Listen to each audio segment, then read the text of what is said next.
días, amigos del Instituto. En esta mañana tenemos el honor de entrevistar a la doctora Mirencho Corcoy. Como principales referencias académicas de la doctora, podemos indicar que es catedrática de Derecho Penal de la Universidad de Barcelona y además doctora por la Universidad de Mención. El tema a tratar es un tema de amplia coyuntura, de mucho debate. Es el tema de imputación subjetiva en el derecho penal económico. En esta línea vamos a pedir a la pregunta de la doctora, que de forma muy amable nos ha recibido, y vamos a tratar con la doctora de desmenuzar. En esta línea, la primera pregunta a plantear sería: ¿qué debemos entender por la normativización de la imputación subjetiva? Bueno, yo creo que era absolutamente necesaria.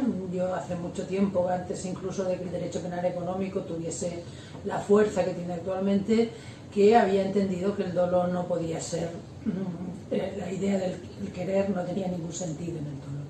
Por tanto, que había que objetivizarlo, que normativizarlo, y eso además proviene, yo creo que el origen, la necesidad de esto es que el dolo pasa de la culpabilidad al injusto a partir de Welsel, pero pasa sin que se cambie la estructura del dolo, sin que cambie el significado. Yo creo que no es lo mismo un dolo en la culpabilidad que un dolo en el injusto, porque el injusto tiene un componente claramente normativo, no es un componente psicológico como puede ser la culpabilidad. Por lo tanto, creo que era un cambio necesario, incluso sin el derecho penal económico. Lo que pasa es que el derecho penal económico ha acelerado esta normativización.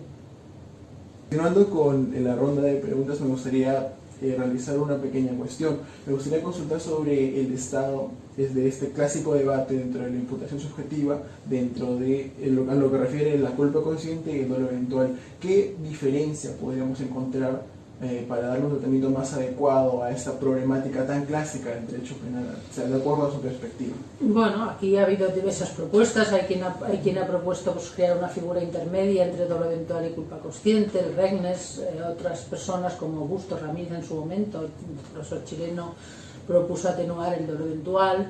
Yo creo que ninguna de estas propuestas es válida, porque el crear una nueva figura creo que complicaría las cosas. Ya tenemos el problema de diferenciar entre dolo y prudencia, pues tendríamos que diferenciar entre dolo, regnes y prudencia, con lo cual creo que no iría a ningún sitio.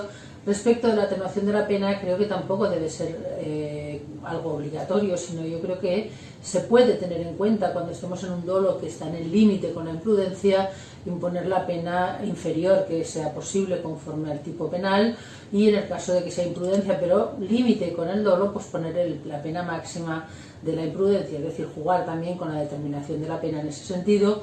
Y para mí la distinción clara, no es clara porque siempre hay una zona gris entre el dolo y la imprudencia. A mí no me gusta hablar de lo eventual, culpa consciente, porque en realidad en los códigos penales hay dolo e imprudencia, o dolo y culpa.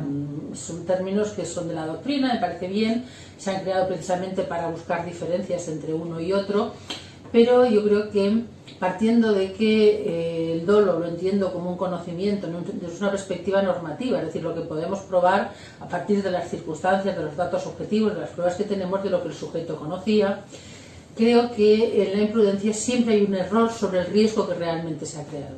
Es decir, también en la culpa consciente hay un error sobre el riesgo que el sujeto ha creado. Sabe que hay un riesgo, es la diferencia con la llamada culpa inconsciente, pero no conoce que su riesgo tiene tal fuerza como para producir un resultado, mientras que en el dolo conoce exactamente el riesgo. Esto, así dicho, pues es fácil. Luego en la práctica puede haber casos conflictivos, Por eso, por ejemplo, yo propongo que en el caso de que el sujeto controla el riesgo, por ejemplo, sería el caso del tráfico viario, pues hay más posibilidad de que haya un error sobre el riesgo que crea, porque él confía, y yo creo que puedes hablar de confianza racional, en que va a controlar el vehículo. No siempre, claro, si alguien se mete en contradicción en la autopista, me da igual lo que diga, eso es dolo y ya está. O sea, yo no voy a ir, cuando hablo de conocimiento no hablo de lo que el sujeto me dice que conoce, sino lo que yo puedo probar de lo que el sujeto conoce. Correcto. Me gustaría plantear una última cuestión que también ha sido bastante problemática, bastante debatida tanto a nivel doctrinal como también en la jurisprudencia, y es sobre la prueba del dolo dentro del proceso penal. La figura, bueno, la institución del dolo dentro de la praxis, la pregunta sería, ¿es el dolo se prueba propiamente o se atribuye dentro del proceso penal? Bueno, es una discusión que ahora con los analíticos están todo el día con la atribución. Evidentemente el dolo se atribuye, pero para atribuirlo hay que probarlo. Creo que esa distinción, como que sean contradictorios, la prueba y la atribución, es falsa. Es decir, para poder atribuir tenemos que probar. Es Es decir, principio acusatorio, derecho de defensa. Quien acusa debe probar de aquello que está acusando. Por tanto, es una contradicción que me parece absurda. Claro que luego la atribuimos.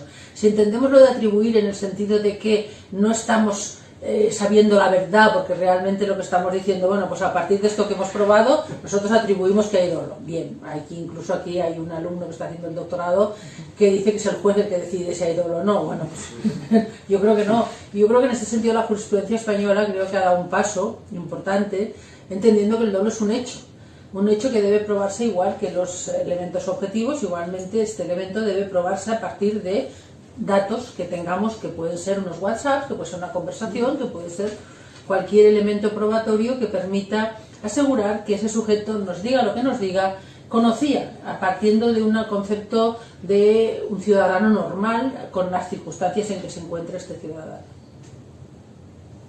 Bueno amigos, a nombre de todos los miembros del instituto queremos darle un agradecimiento a la doctora Mirencho y será hasta una próxima oportunidad. Muchas gracias.